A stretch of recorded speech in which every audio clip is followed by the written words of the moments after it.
las profecías finales de Jesucristo.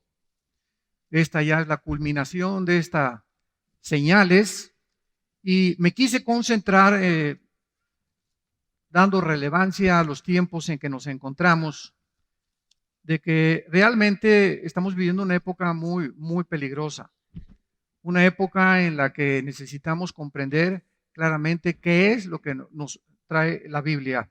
Y en Mateo capítulo 24, donde vamos a iniciar la culminación de esta serie, las primeras conferencias las pueden ustedes adquirir, se las recomiendo porque es un estudio bastante profundo acerca de las profecías que Jesucristo mencionó que iban a tener relevancia para que nosotros pudiésemos discernir y reconocer en qué tiempo de la historia nos encontramos. Ahorita hay una grandísima revolución en el mundo acerca de que, pues ahorita va a haber una conferencia en Europa acerca de los climas, se van a juntar algunos presidentes y representantes de naciones. Me dio muchísimo gusto escuchar a la primer ministro de Alemania, Angela Merkel, que dijo: Europa necesita regresar a la Biblia y a Jesucristo. Una estadista como ella, ¿verdad? Es sorprendente estas palabras de ella, denotando, ¿verdad?, su fe que ella tiene en Cristo y en la palabra de Dios. Entonces, vivimos un mundo donde Europa fue convulsionada, como todos ustedes saben, por el racionalismo francés y el ateísmo alemán. Aproximadamente en el siglo XX, más o menos en la época de los 30, 40, vino un surgimiento tremendo del ateísmo en Europa.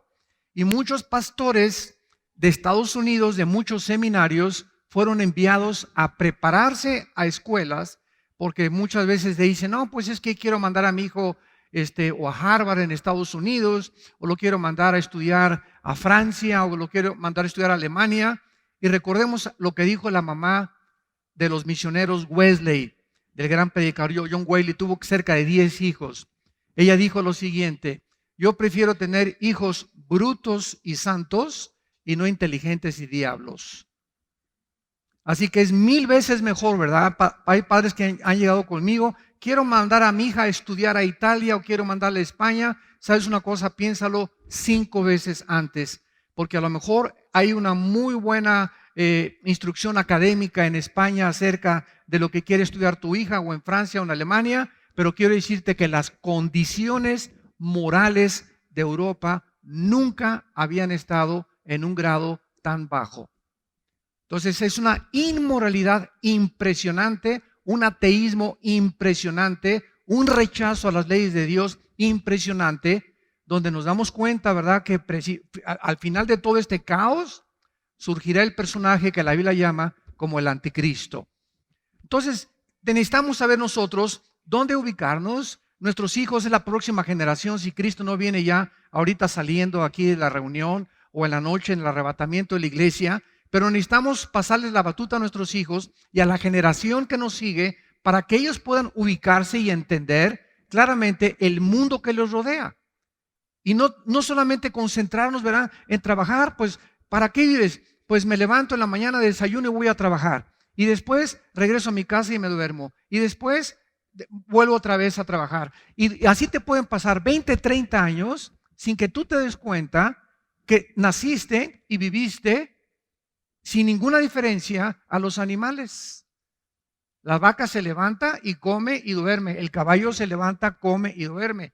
Y la Biblia nos dice en los Salmos que muchas veces los seres humanos somos como los animales en la forma que vivimos, porque no tomamos en cuenta a Dios en nuestro matrimonio, en nuestra familia, con nuestros hijos, en nuestro noviazgo, en el Estado, en la sociedad, en el trabajo.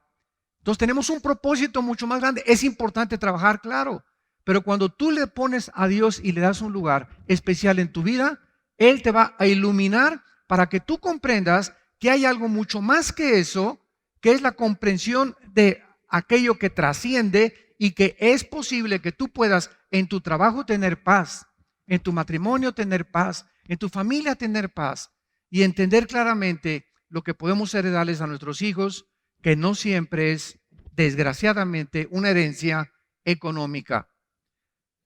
A Cristo le hicieron 3 preguntas en Mateo 24, versículo 3.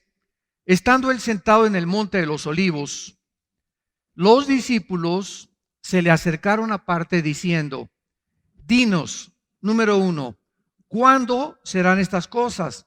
Esta pregunta está relacionada con la pregunta, con la declaración anterior de Cristo, porque en aquel tiempo Herodes había vuelto a reconstruir el templo y era una maravilla impresionante, ¿verdad? Con piedras de mármol y bueno, era algo verdaderamente atractivo. Y todo el mundo se quedaba con el templo como ahora, ¿verdad? Dios no nos mandó a construir templos, nos mandó a ser discípulos y a ganar almas para Cristo. Entonces, qué bueno, ¿verdad? Que el templo estaba maravilloso y con candeleros franceses y con alfombras persas y lo que tú quieras, ¿no? Y Cristo, al darse cuenta que la gente admiraba más los edificios que realmente el que debe estar dentro de nosotros, porque dicen Hechos 17, Dios ya no habita en templos hechos por manos humanas. O sea, Dios no quiere que entendamos que al reunirnos bajo un edificio es el templo somos nosotros. Esto está claramente comprendido, ¿verdad? Todos los cristianos tenemos que entender esto, el templo somos nosotros. Entonces Cristo dijo, ven, este templo va a ser destruido en 3 días. Y entonces ellos lo asimilaron como si fuera algo físico, pero estaba hablando de su muerte y resurrección. Entonces, ¿cuándo serán estas cosas? O sea, cuando el templo, dice la Biblia en el versículo 2, que iba a ser derribado, esto se cumplió en el año 70, después de Cristo, cuando el general Tito, hijo del emperador romano Vespasiano, llegó a Jerusalén y arrasó y no dejó piedra sobre piedra en Jerusalén. Desde ese tiempo hasta 1948, o sea, estamos hablando casi cerca de 2000 años, Jerusalén había estado completamente en manos de los gentiles y no había habido adoración, se dispersaron los judíos por el mundo entero, y en 1948, ante los ojos expectantes del mundo, Jerusalén se convierte y a Israel en un estado libre, soberano e independiente. Entonces, esta pregunta se cumplió en el año 70 después de Cristo. Ahora, estas 2 preguntas que quedan las contesta Cristo en 3 evangelios: en Marcos 13, en Mateo 24 y en Lucas 21. Aunque no veo que a muchos apuntando, se ve que tienen muy buena memoria. Marcos 13, Mateo 24 y Lucas 21 se encuentran las señales de los últimos tiempos en estos 3 evangelios. Y las 2 preguntas que nos quedan es la siguiente: ¿qué señal habrá de tu venida, de su aparición física? Y esto lo contesta en el versículo 29. Inmediatamente después de la tribulación es cuando Cristo viene en su segunda venida. Y dice Cristo, las señales son: el sol se oscurecerá, la luna no dará su resplandor, y las estrellas caerán del cielo, y las potencias de los cielos serán conmovidas. Entonces aparecerá la señal del Hijo del Hombre en el cielo, y entonces lamentarán todas las tribus de la tierra, y verán al Hijo del Hombre viniendo sobre las nubes del cielo con gran poder y con gran gloria. Notemos algo: en el arrebatamiento de la iglesia, que está en primera de Tesalonicenses 4, del 13 al 17, Cristo no toca los pies en la tierra. El arrebatamiento de la iglesia, Cristo queda en el cielo y nos saca de nuestros cuerpos en una fracción de ojos. En cualquier momento, millones de personas vamos a desaparecer del mundo, y toda la gente se va a comenzar a preguntar qué fue lo que pasó. La respuesta será: se los llevaron los ovnis, los extraterrestres vinieron por ellos. Entonces, el arrebatamiento es una cosa diferente de la segunda venida. El arrebatamiento no viene con ninguna señal. El arrebatamiento es inminente. ¿Qué significa inminencia? que en cualquier momento, en cualquier segundo, saliendo ahorita, hoy en la noche, mañana, dentro de una semana o dentro de un mes, pueden desaparecemos millones de personas de este mundo. La segunda venida será después de la tribulación, cuando el anticristo se enfrente en la guerra del Armagedón, cuando las naciones se junten, como lo vamos a ver, contra Jerusalén, y habrá señales en el cielo, se conmoverán las potencias de los cielos, y será algo visto por todo el mundo, tanto el occidente como el oriente, verán a Cristo viniendo con nosotros y con sus ángeles, y bajamos ya con Él a establecer el reino milenial prometido a Abraham, Isaac, Jacob, David, Salomón y a todos los profetas del Antiguo Testamento. Entonces, esta es la señal. Y finalmente dice Cristo, perdón, la última pregunta, ¿y qué señal habrá del fin del siglo? Y es lo que estamos estudiando. ¿Qué señales se están cumpliendo ahorita en nuestra generación? Cristo contesta en el versículo 4, respondiendo Jesús les dijo, lo primero que Cristo les dijo es que tengamos cuidado de ser engañados con falsas señales, desde luego. La capacidad de engañar la puedes ver tú en un mago. Muchos de ustedes han ido al circo o han ido a espectáculos de los magos, ¿verdad? Y luego estamos hablando de la magia blanca, que agarran el mago y te saca un pañuelo y te sacan los pájaros de aquí, salen los pájaros de por acá, etcétera, etcétera. Y el ojo se queda estupefacto. Y nos quedamos creyendo que realmente traía aquí una cotorra el mago, o que de aquí traía un pájaro, etcétera, etcétera, o que del sombrero saca un conejo, ¿verdad? Y todo obra alrededor de lo que se llama el engaño de la mente y de los ojos. David Copperfield, por ejemplo, es uno de los magos más sobresalientes en el siglo XX y XXI. Él tiene su espectáculo en Las Vegas regularmente, y tú vas a ver a David Copperfield. Hace algún tiempo mi esposa y nosotros fuimos a ver qué es lo que realmente estaba, y te paras enfrente de él y de repente aparece ahí en la pared y volteas y dice, pero hace segundos estaba aquí y ahora él está ahí. ¿Y saben ustedes cómo se llama esto? Esto se llama un holograma. O sea, tú puedes ahorita presentar aquí a un cantante muy famoso sin que él esté. Es el holograma de él. Y aparece y crees y lo jurarías que es él. Es como una condensación en el área y en el espacio de esta persona. Y no es él, no está ahí. Y muchos ya están haciendo eso en el mundo. Cuando se enferman de la tos, algunos cantantes o espectáculos, aparecen hologramas de ellos y son realmente como si fueran ellos en realidad. ¿Qué cosa? Engañan al público. Bueno, si el engaño puede ser físico, imaginémonos el engaño espiritual. Ahora, ¿cómo podemos prevenirnos nosotros ante el engaño espiritual? Porque en el engaño físico, a menos que el mago me diga cómo está el truco, oye, ¿cómo le hiciste para sacar ese conejo? ¿O cómo le hiciste para que te metieran una caja y te metieran espadas y parece que lo atraviesan y sale la muchacha de la caja como si no le hubieran hecho absolutamente nada? Hasta que no nos los explique el mago, no podemos detectar el truco, aunque sabemos que es un truco, desde luego, no podría ser real, ¿verdad? Pero ¿cómo podemos discernir nosotros el problema de no ser engañados espiritualmente? Vayamos al libro de los Hebreos y veamos en el capítulo 5, porque es tiempo de tomar en serio a Dios. Hebreos 5 dice el versículo 12 al 14, porque debiendo ser ya maestros, o sea, si hay cristianos que me escuchan en esta mañana o a través de las redes sociales, ahorita estamos en internet y estamos alcanzando a millones de personas ahorita a través del internet.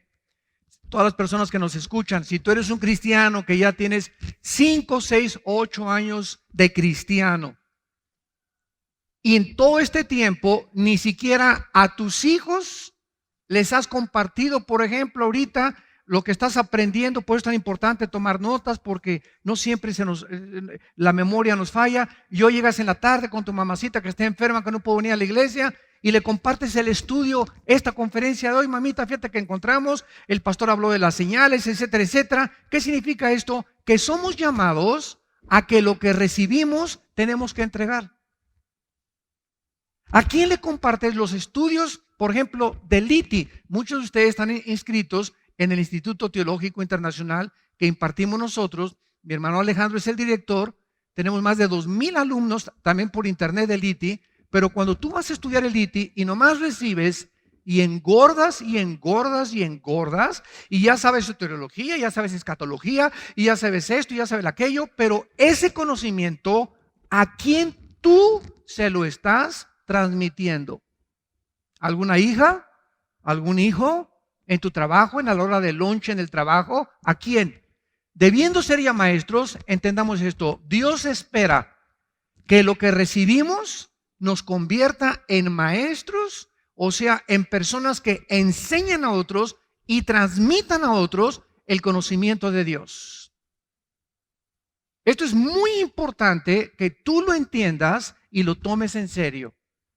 Y es una ley inexorable espiritual. Lo que no entregamos, lo que no entregamos, no lo podemos recibir tampoco. Acuérdense el cuento del ranchero. Oye, vieja, se levanta el ranchero. ¿Qué pasó, mi viejo? Pues aquí no hay nada de sandías que han crecido en el campo. Y le dice la señora, ¿verdad? Pues, ¿y qué has sembrado, Chole? ¿Tú cuándo te pusiste a sembrar semillas tú? Tú nunca has sembrado semillas de sandías. Si no has sembrado semillas de sandías, ¿cómo estás esperando que crezcan sandías? Ah, pues sí es cierto, ¿verdad? Está bueno, vieja. Y así hay muchos de ustedes. Ay, pues no tengo para la colegiatura de mis hijos, y no tengo para esto, y no tengo para aquello, y me está fallando la memoria. Oye, es que, ¿cómo puedes tú recoger lo que no has sembrado? ¿Cómo esperas tú que puedas recoger y que puedas progresar en la vida si no siembras? ¿Cómo esperas que tu entendimiento crezca y tu comprensión crezca espiritualmente si lo que te da Dios es para engordar nomás para ti? Nomás le echas a las bolsas y a las bolsas y a las bolsas, y el conocimiento, no solamente económicamente, también espiritualmente, nada más te engordas y ya sabes mucho y vas al seminario, lo que tú quieras, o conoces mucho de la Biblia, pero ese conocimiento aquí lo tienes. Si tú no das lo que tú tienes, Dios cierra la puerta y la llave. Cierra la llave. ¿Sabes por qué lo hace? Porque nos envanece el conocimiento. El conocimiento envanece. Pero cuando comenzamos a compartir ese conocimiento, entonces nos edificamos y edificamos a los demás. Y fuimos llamados para edificar a los demás. Los dones que nos da Dios, todo lo que Dios nos da, es para edificar a su iglesia. Debiendo ser ya maestros, después de tanto tiempo, tiene necesidad de que se les vuelva a enseñar cuáles son los primeros rudimentos de la palabra de Dios. Y habéis llegado a ser tales que tenéis necesidad de leche y no de alimento sólido. Los rudimentos son las cosas más, los principios elementales de la Biblia. ¿Cuál es el más elemental de todos? Antes de que subiera Cristo al cielo, que dijo: id a las naciones y predicar el evangelio y hacer discípulos. Fue la primera orden, se llama la Gran Comisión. Haz discípulos, o sea, convierte a gente, háblale de Cristo y conviértelo en un seguidor mío, dice Jesús. Pero si tú no le enseñas cómo me pueden seguir, la gente no me puede seguir. Entonces los cristianos estamos llamados a hablar de Cristo a nuestros hijos, a nuestro cuñado, en el empleo, en la oficina, en el bufete, en el consultorio médico, y que esas personas simplemente no se queden ahí, sino te traigo este cassette, te traigo este CD, te traigo esta conferencia, estarlos alimentando para que puedan crecer en el conocimiento del Señor. Y dice el versículo 13, entonces, porque tú no has hecho esto, ¿sabes cómo te clasifica Dios? Si tú no eres un maestro, si tú no eres una persona que estás compartiendo la palabra de Dios, dice la Biblia que Dios cierra la llave y te quedas en la infancia espiritual. Hay millones de cristianos en el mundo, millones de cristianos en el mundo que tienen 10 años en Cristo y preguntan, ¿puede un cristiano celebrar la Navidad? ¿Puede un cristiano celebrar el sábado? ¿Puede un cristiano comer carne de puerco? ¿Puede un cristiano ir a una discoteca? ¿Puede mi hija de 15 años bailar el vals y puedo ir a una fiesta o puedo ir a un baile, etcétera, etcétera? Debiendo ser maestros y teniendo ya una claridad de lo que a Dios le gusta y lo que a Dios no le gusta, aún no saben discernir y siguen preguntando. ¿Por qué? Porque son niños, infantes espirituales y fácilmente engañados. Porque si hay alguien fácil de engañar es a los niños, ¿verdad? Con trucos. Si a los adultos se nos engaña, imagínense a los niños. Entonces dice, están participando de la leche y no de la palabra de justicia porque es niño. El alimento sólido, o sea, a un niño no le das una chuleta de puerco, a un niño no le das un tibón, a un niño no le das pescado, a un niño le das Gerber, lechita, cosas ligeras porque no tiene dientes. Hasta que le crezcan los dientes, el niño es capaz de poder asimilar la comida y masticar. Entonces hay muchos de ustedes que todavía no tienen dientes espirituales y todavía, ¿qué significa la predestinación? Y es cierto que Dios es poderoso. Si es poderoso, ¿por qué no destruye al diablo? ¿Por qué no ha acabado Dios con la maldad si Él tiene el poder? Si no ha acabado con la maldad, conclusión, es porque Dios no existe o porque no es bueno. Estos silogismos y esta tesis que les acabo de presentar son las que argumentan los ateos contra nosotros los cristianos. Y te agarran en un programa de radio o te entrevistan en la televisión o vas a algún foro universitario. Tú eres cristiano, a ver, pásale para acá. O cuando estés en la universidad, en el Politécnico, en la universidad o en cualquier lado donde tú estudies y comienzan a atacarte porque somos el blanco de la burla. Porque la mayor parte de la filosofía secular saben que no tenemos respuestas.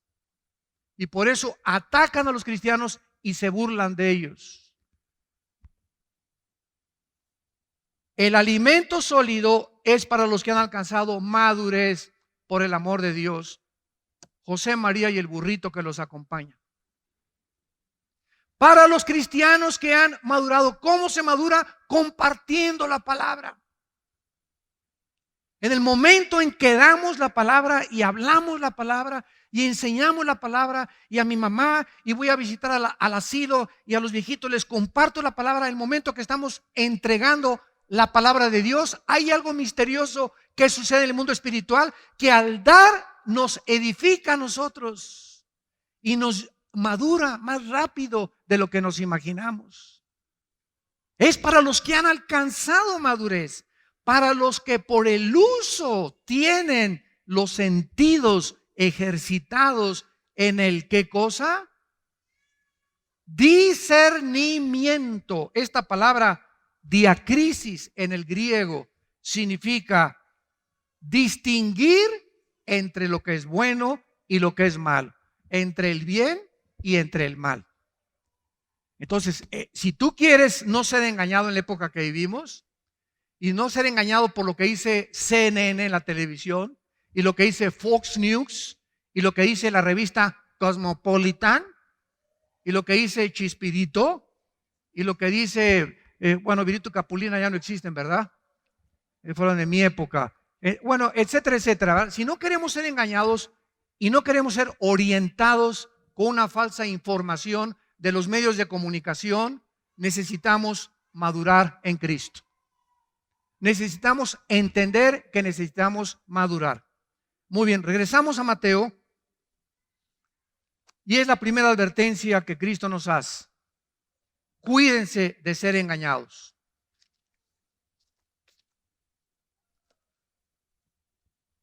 Me voy a detener un poco más aquí porque siento compartirlo.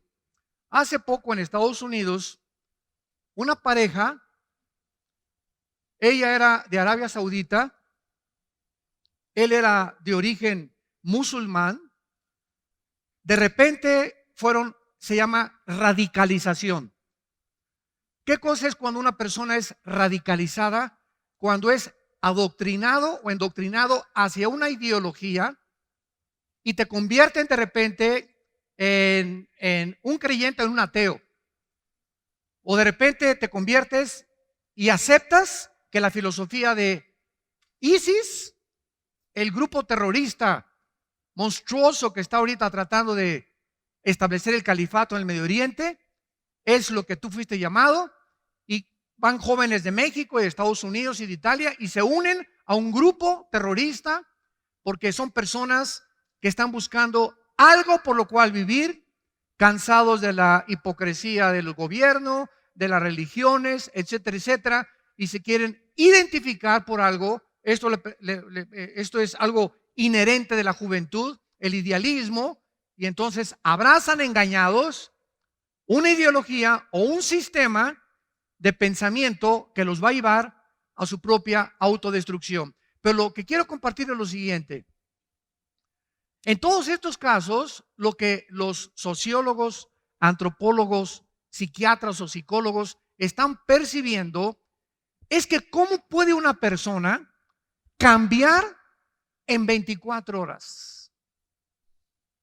La mamá de uno de los jóvenes estos radicalizados que mataron a 14, se metieron a 14 a un centro de discapacitados con ametralladoras R15 Bushmaster, y entraron con pistolas Sig Sauer y con pistolas 45, etcétera, etcétera, y mataron allá a 14 personas sin decir agua va. Y de repente dice la mamá, pero ¿cómo es posible? Tenían un bebé y eran buenas gentes. ¿Cómo es posible que esta persona pueda cambiar de repente? Y es algo que tenemos que entender claramente. Es increíble cómo un hijo tuyo puede llegar a ser algo de lo cual tú nunca te imaginaste, y tú dices, pero si tenía cara de San Clodomiro mi hijo. Mi hija se parecía a Santa Rita de Casia. O esta persona era mi compañero en mi trabajo, era amable, era una buena persona. Y de repente lo encuentras que está involucrado, ¿verdad?, en algo tremendo, o o un pederasta, o como lo puedo decir, ¿verdad?, porque es del conocimiento público, este negrito Bill Cosby, que después de ser uno de los comediantes más famosos de Estados Unidos, violó a más de 45 muchachas. Y de repente se abre la coladera y sale toda la mugre y se manifiestan los corazones. Entonces, esto es lo que yo quiero decir. Es increíble cómo una persona puede comenzar bien y terminar mal. Una de las cosas que me he dado cuenta en los 38 años que tengo, no de edad, ¿verdad?, ni de convertido tampoco, pero en todos estos 38 años, porque en el 74 yo me convertí, en el 77 formé parte de un grupo evangelista y me fui de misionero 3 años a la sierra entre Oaxaca y entre Guerrero. Alán, mis hijos estaban chiquititos, éramos completamente pobres, comíamos la papaya que arrancábamos del árbol, se los pueden decir mis hijos, los mangos que cortábamos, lo que yo pescaba en el mar. No teníamos, yo dormía, me tapaba con periódicos cuando estaba con los misioneros. Tuve 3 años así, mi cojín era un ladrillo, me enseñaron a que lo forraba con periódicos y ahí descansaba. Yo conozco qué es lo que es carecer completamente, lo que es ser pobre, que ni con flex tengas para comer. Así comenzamos el ministerio nosotros. No como estamos ya ahorita, que Dios ha podido empujarnos un poco más y más, pero comenzamos desde abajo completamente.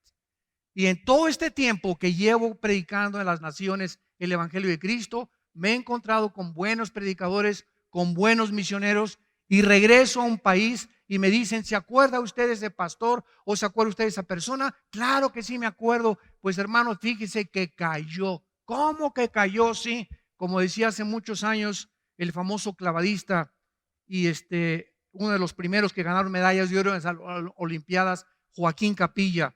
En 1952-53 Joaquín Capilla fue el primer mexicano en ganar una medalla de oro en clavados.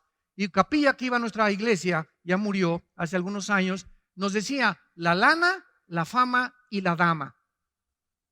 El dinero, el orgullo y las mujeres son los 3 enemigos de cualquier varón. Si no cae por una mujer, cae por amor al dinero o cae por amor al control y al dominio de los demás.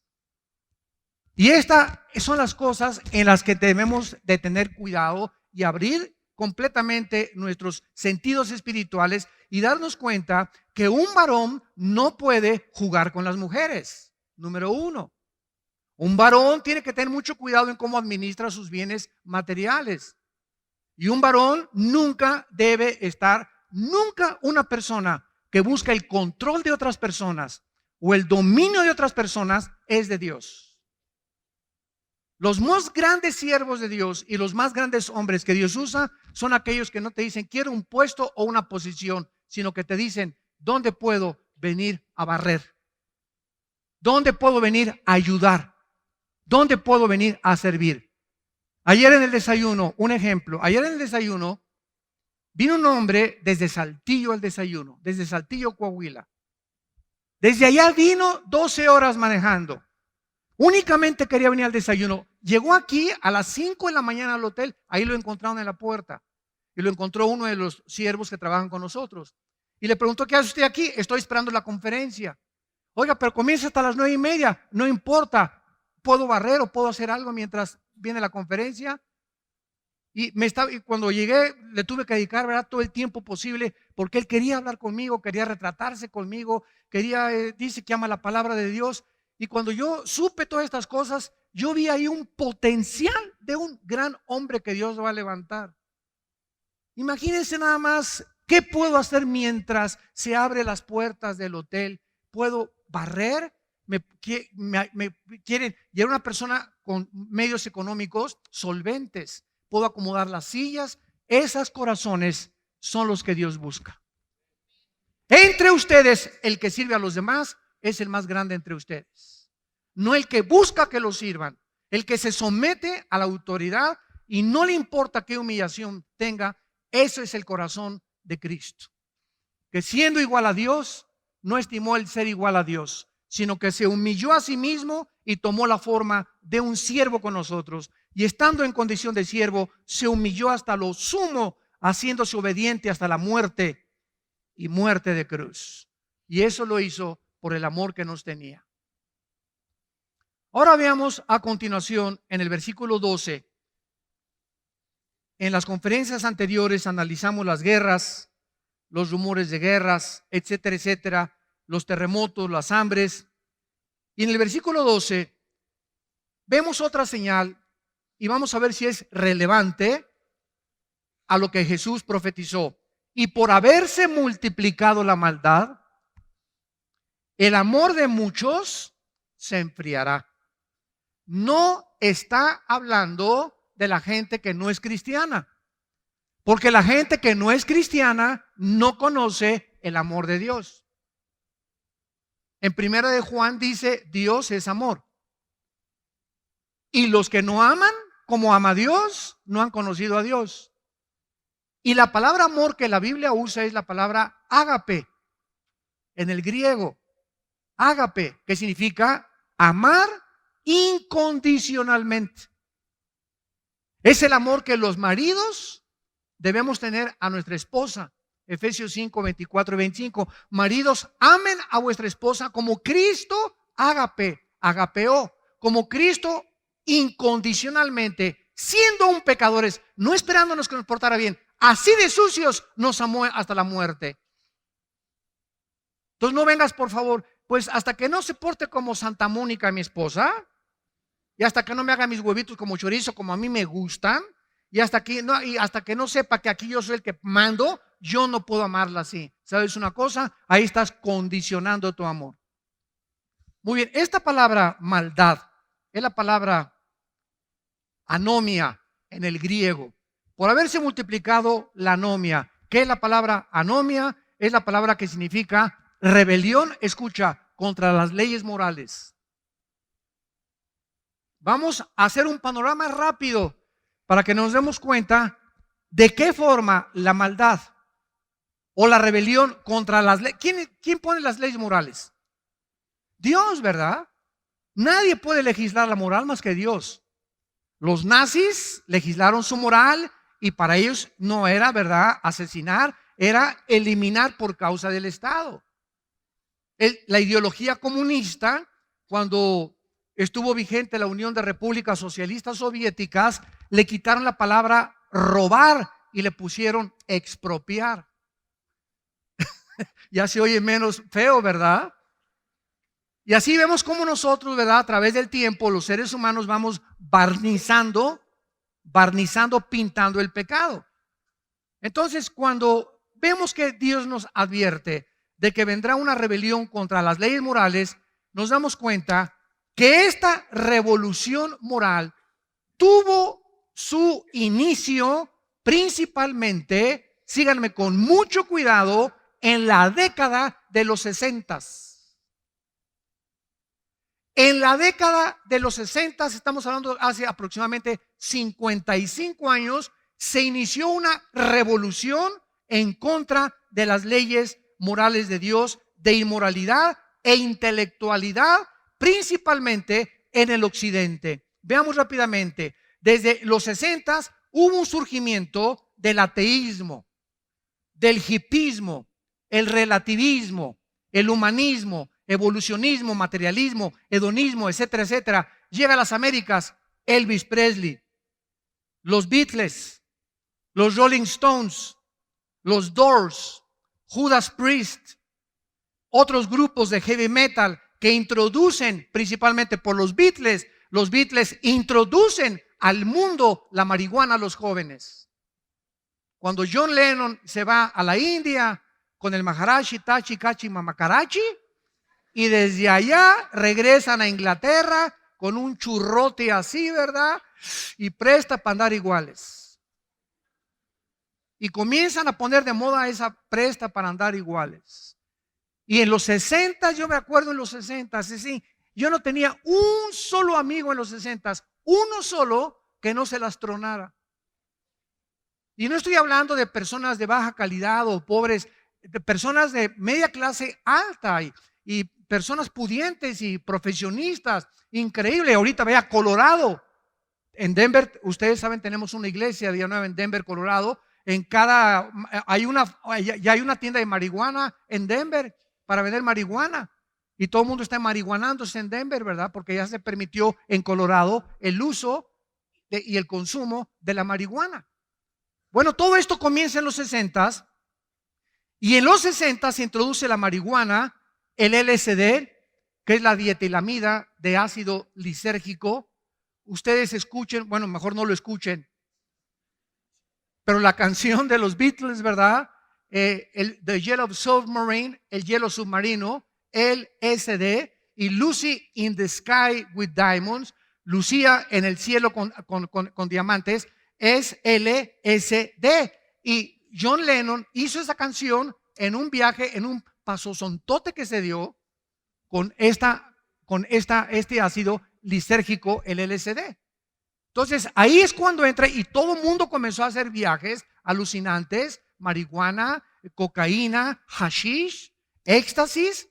Y además de esto, en los 60s comienza la liberación sexual, donde se juntan millones de jóvenes en el mundo, para que tengan idea de cómo esto ha evolucionado, protestando contra la guerra de Vietnam, protestando contra la guerra de Corea, protestando contra la hipocresía de los adultos, contra los gobiernos, y se juntaron lo que se llamaron los hippies.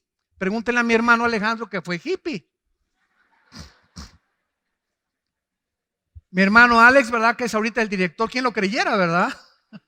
Que es el director del Instituto Teológico Internacional, traía el pelo hasta acá, por acá, y peace and love, ¿verdad?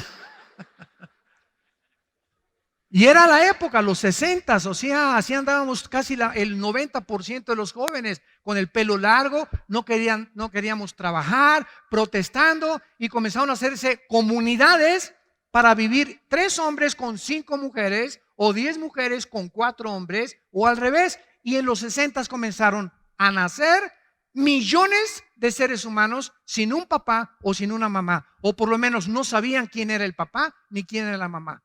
La revolución sexual de los hippies. Ahora, aunado a esto, para que vean cómo el mundo ha comenzado a sumergirse en un caos completamente moral y filosófico. Aunado a esto, surge Jean-Paul Sartre, el ateo del existencialismo francés, Jean-Paul Sartre, y escribe el libro La náusea y el muro.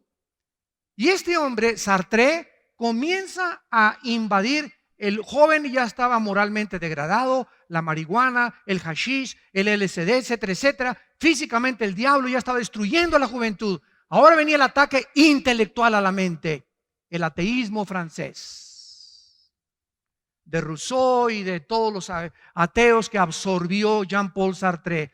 Y Jean-Paul Sartre comienza a decir, es que el existencialismo es la ideología en la que yo no necesito más que existir. No hay ninguna diferencia entre nosotros y los animales. Sartre, como lo vamos a ver más adelante, infectado por Carlos Darwin. Porque todo el siglo XX, los filósofos del siglo XX, que fueron Sigmund Freud con la mente humana, ateo. Friedrich Nietzsche, el padre del ateísmo del siglo XX, ateo. Carlos Marx y su capitalismo, ateo. Los más grandes pensadores del siglo XX, mentes filosóficas, fueron todos ateos. Y esta filosofía atea inundó las universidades. Harvard, Princeton, Yale, que fueron fundadas por pastores. Las más grandes universidades norteamericanas fueron fundadas por pastores para preparar líderes para el ministerio. Se convierten en bastiones del evolucionismo, del materialismo y del ateísmo. Infectados porque cuando te dicen que venimos de los animales y que no hay diferencia entre nosotros y los animales, dile a tu maestro que a quién se parece su abuelita. Y yo tengo la foto de mi abuelita y se parece a mi bisabuelita, tatarabuelita, etcétera, etcétera. Y tenemos, disculpe maestro, tenemos 6,000 años de historia, querido maestro universitario. Y en 6,000 años de historia, nadie se ha parecido a los changos de mi generación. Y jamás se ha encontrado en 6,000 años de historia una mutación entre una especie y otra especie. Una sola mutación no se ha encontrado de una especie de los perros caninos que se vuelvan felinos o del ganado vacuno que se vuelva ganado porcino. Nunca jamás ha sucedido esto. Entonces, todo esto aunado a lo que los jóvenes estaban viviendo, viene Jean-Paul Sartre, luego viene Bertrand Russell y escribe un libro en los 50, ¿por qué no soy cristiano? Háganme el favor nada más. Inunda las universidades de todos lados. Luego viene en Italia Giovanni Papini. Yo me acuerdo que ese libro de Giovanni Papini lo usaba yo para perseguir a los cristianos. Porque los argumentos que esgrimía Papini eran casi imbatibles por mentes que no estuvieran desarrolladas en la filosofía cristiana. Papini, por ejemplo, decía, Dios te manda a amar a todo el mundo, ¿verdad? Sí. Y Dios no odia a nadie, ¿verdad? No. Entonces, ¿por qué no perdona al diablo? Decimos en mi rancho, échate ese trompo a la uña. Y te quedas así, ¿no? Y te agarras un cristiano. Dios es fuerte, sí. Poderoso, sí. ¿Podría Dios crear una piedra lo suficientemente grande que no la pudiera cargar? Y cosas de esas. Dios es bueno, ¿verdad? Sí. Entonces, ¿por qué crió al diablo si es bueno?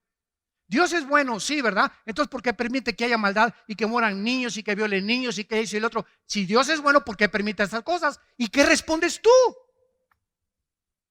Y no hay respuestas dentro del nivel intelectual en que nos encontramos hasta que venimos a su palabra, donde sus pensamientos son revelados a nuestra mente finita y donde a través de su revelación podemos dar respuestas al mundo. Y esta es una de las razones por las cuales hace algún tiempo yo escribí el libro, lo pueden conseguir, Dios y la existencia del mal. Que se llaman teodiceas, respuestas a los ateos que no puede nadie contestarle sus preguntas con preguntas que pueden ser contestadas únicamente con el conocimiento de Dios, porque lo incomprensible, solo lo comprensible lo puede asimilar de una mente incomprensible. Y aunado a todo esto, vienen los hippies con las filosofías orientales. viene el peace and love de los hippies, vienen los maharashis, vienen los gurús. Los gurús son todos los maestros que guiaron a los Beatles allá en la India. Llegan a Estados Unidos y el Maharashi, que fue el que indujo a los Beatles a fumar marihuana, al llegar a Los Ángeles, dice, Dios viene llegando y desembarcando en Los Ángeles. Aunado a esto, viene el misticismo y la visualización. ¿Qué es el misticismo? Es tratar de meter todo en algo místico, peace and love, con el churrote de mota, ¿verdad? Y yo nada más místico, ¿verdad? Yo visualizo, yo no quiero hacer nada, yo quiero paz, yo nada más quiero hacer el amor, ¿verdad? No meterme con nadie, ni trabajar, ni nadie. Y el misticismo entra a las personas, comienza una rebelión contra el coeficiente intelectual que Dios nos ha dado, y el misticismo entra a la iglesia por el amor de Dios. Todas estas corrientes tienen como objetivo final la iglesia de Jesucristo. Y ahora, desde los 70s en los 80s, comienzo a recibir, y muchos de ustedes, cartas donde me dicen que me venden un pañuelo ungido con Jerusalén. Donde me venden aceite ungido, agua ungida, donde me venden trapos ungidos, que porque si lo pongo junto a la almohada, el dolor de cabeza se me va a ir. Y viene un misticismo que entra a la iglesia cristiana, y los cristianos comprando y mandando, sí, mándeme el trapo ungido, mande la botellita ungida, mándeme aquello, y brincamos del naturalismo y de la fe cristiana a la brujería. Porque eso es brujería pura, 100%. Trasladar la fe en una persona. Nuestra fe no está basada en objetos, ni en un trapo, ni en una sanidad. Nuestra fe está basada en el autor y consumador, que es Jesucristo. Cualquier que diga, es que tengo fe para comprar esto, o tengo fe para viajar, y no esté basado en Jesucristo o en sus palabras, no es fe. Es misticismo, es una esperanza vulgar nada más.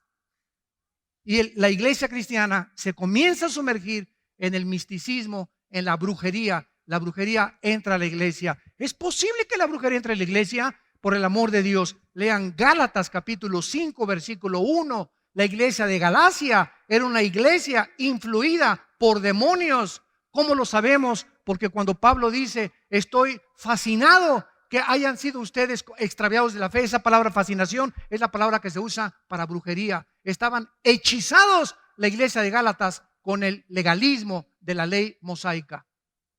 Claro que tenemos todavía vulnerabilidad a los ataques de Satanás. Por eso no podemos ser engañados. Y millones ahorita de iglesias en el mundo entero, cada vez que regreso a mi casa, regreso con una tristeza que me invade como no se imaginan. Los cristianos, ¿verdad?, no se disipulan entre semana, solamente se comen una torta milanesa el domingo y ya con eso creen que les va a durar toda la semana. No estudian la Biblia profundamente, no se enseña profecía, no se enseña escatología, no se enseñan los fundamentos de la palabra de Dios, y la iglesia está en el misticismo, experiencias. Tóqueme, hermano, para que tenga otra unción. ¿Cómo que otra unción? Hay una sola unción nada más, es el Espíritu Santo. No hay dos ni tres, por el amor de Dios. Ni en la Biblia del Mormón se encuentra una tercera unción. Y todo esto, y los cristianos, amén, amén, aleluya. ¿Cuál amén? Vive el diablo, amén.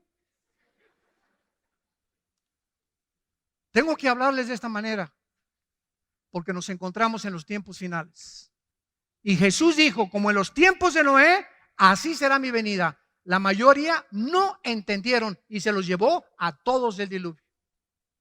Y los cristianos en nuestra época no quieren entender, no quieren servir, no quieren amar a Dios con todo su corazón. Quieren, ¿verdad?, que se les sirva y llegan a la iglesia. En esta iglesia no hay amor, me voy donde me amen. Tú no vas a la iglesia a buscar quien te ame. Tú llegas a la iglesia a buscar a quien tú amar, a quien abrazar, a quien darle un favor, por quien orar, por quien tener misericordia, a quien dar mientras más demos. todo lo que Dios nos ha dado, dinero, conocimiento, intelectualidad, todo lo que demos, todo lo que salga de nosotros, nos lo regresa a Dios multiplicado. Salta de tu cascarón ya, rompe tu cascarón ya de egoísmo donde vives. Es el ego de nosotros. Y me hicieron esto, y me escucharon por allá, y vienes a servir. Venimos a servir todos, somos siervos inútiles. Ahora hasta apóstoles ya hay. El año que entra va a ser un papa ya.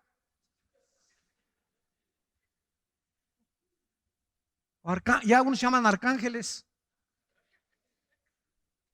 Y le agregamos a todo esto la revolución feminista. Ahora sí, todas las vírgenes había así por haber.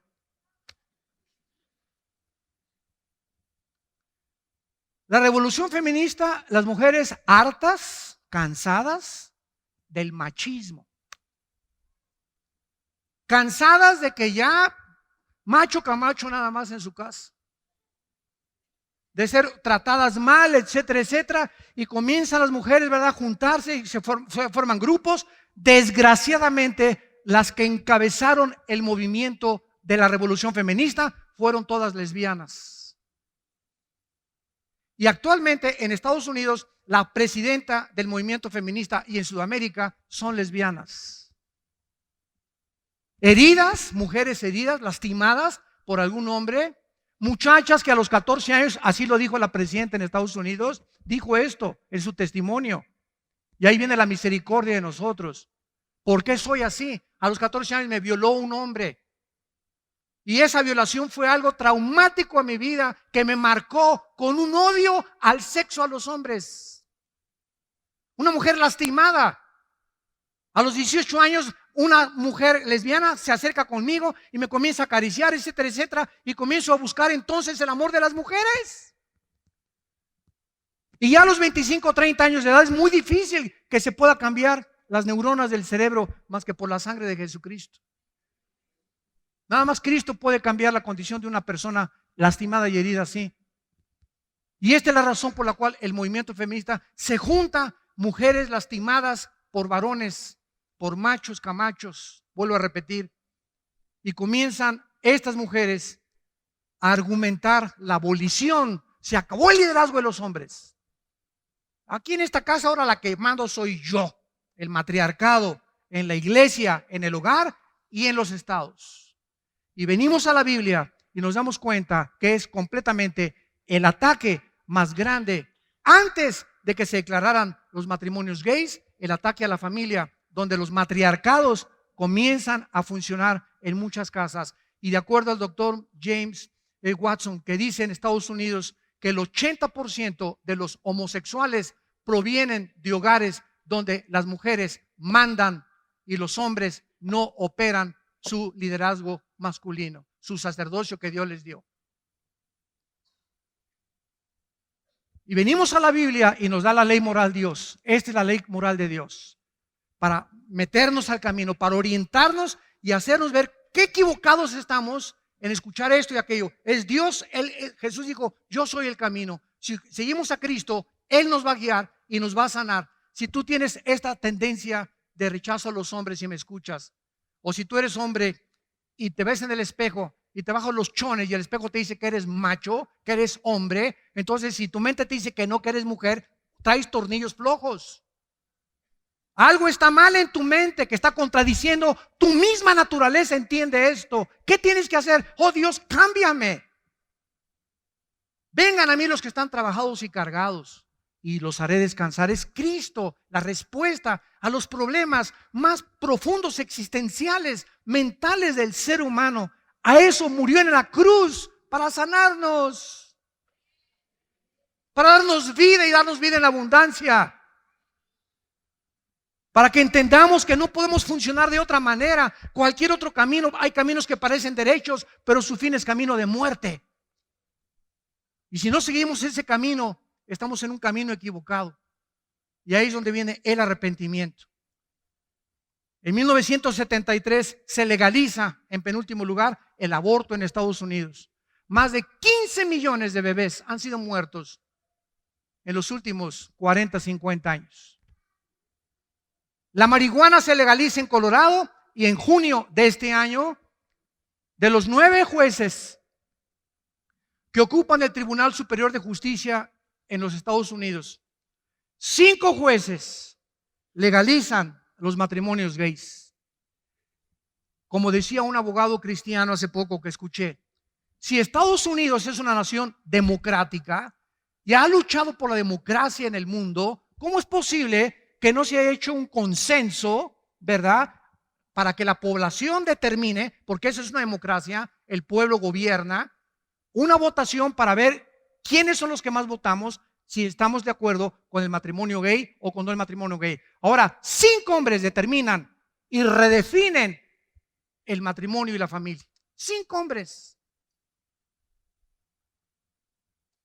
Nos extraña que nuestra sociedad esté al borde de la destrucción cuando es la familia el fundamento de toda sociedad. Nos extraña que ahora los niños menores de edad se están convirtiendo en asesinos. Nos extraña que la misma naturaleza se está volviendo contra nosotros. Terremotos, tsunamis, inundaciones, huracanes, tornados, incendios forestales, sequías, lluvias del tamaño de pelotas del golf, y volteamos, Dios, ¿por qué? ¿Cuál Dios? Somos nosotros. La moral, el pecado del ser humano que está cubriendo las sociedades, está provocando la ira de Dios.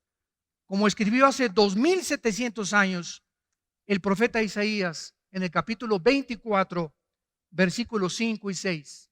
Escuchen lo que hace 2700 años, para terminar, escribió este profeta acerca del final de la humanidad. Y la tierra se contaminó bajo sus moradores, porque traspasaron las leyes, falsearon el derecho. Isaías 24, 5 y 6. Quebrantaron el pacto sempiterno.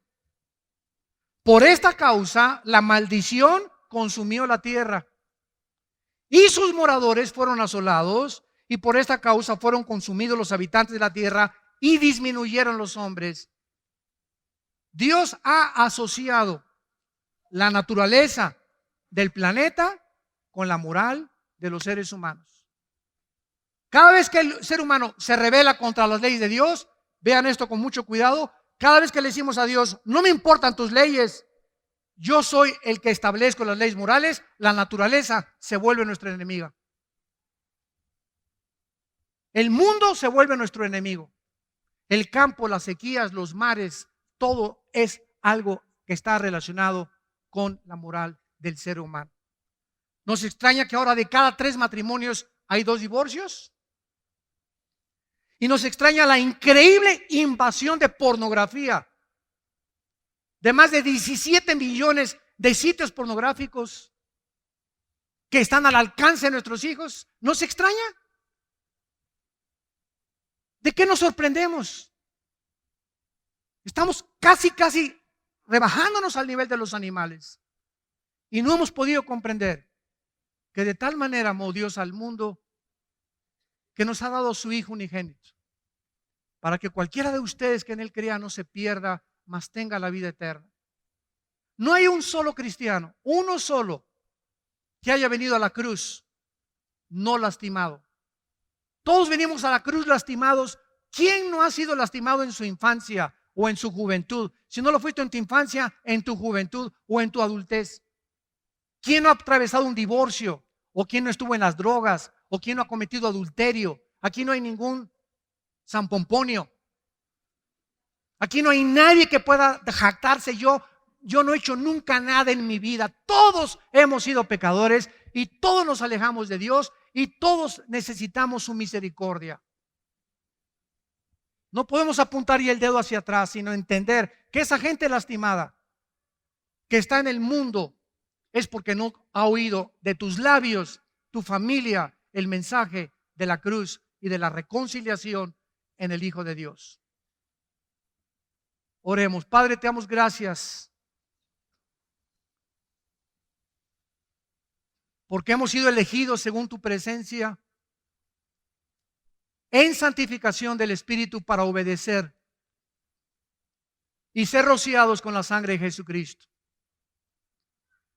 Bendito sea el Dios y Padre de nuestro Señor Jesucristo, que nos ha hecho renacer para una esperanza viva, por medio de Jesucristo entre los muertos, para una herencia incorruptible, inmarcesible, incontaminada, reservada para nosotros en el cielo,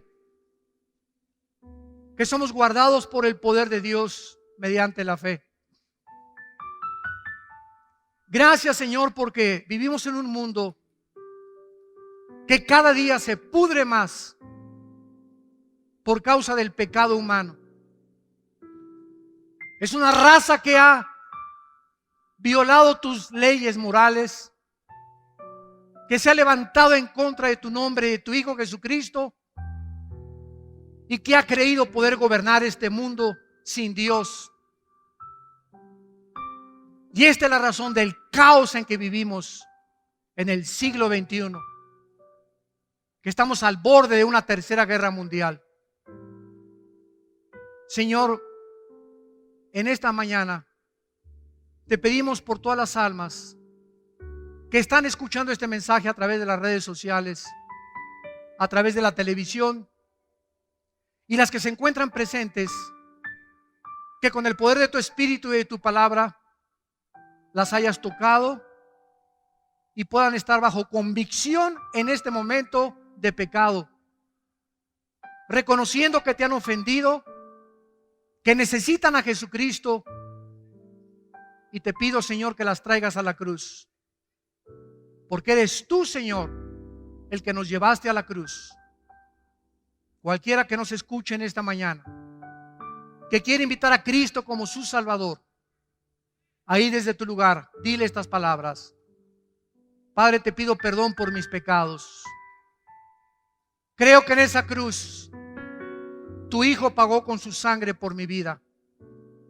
Me arrepiento de mis pecados y te pido que entres a mi vida como mi Señor y mi Salvador. En el nombre de Jesús. Amén.